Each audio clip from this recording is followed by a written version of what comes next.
গুণগান।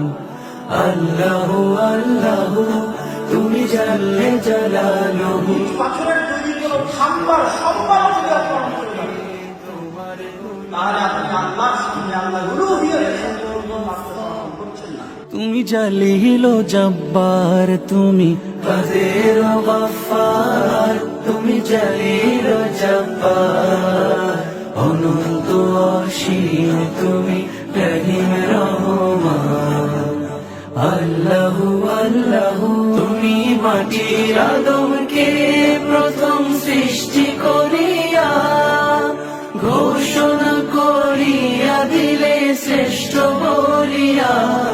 তাই নবী সাল্লাল্লাহু আলাইহি ওয়াসাল্লামের সাথে জীবনযাপনের যে চিত্র, এটা তার খাদ্য থেকে নিয়ে তার শোয়া, তার উঠাবসা, তার কথাবার্তা, তার জীবনের প্রত্যেকটা স্তরে স্তরে আমরা দেখতে পাবো। সবার চেয়ে দিলে মাটির মানুষকে সম্মান। আল্লাহু আল্লাহু তুমি জানলে জালালুহু, শেষ করা তো যায় না গে তোমার গুণগান। আল্লাহু আল্লাহু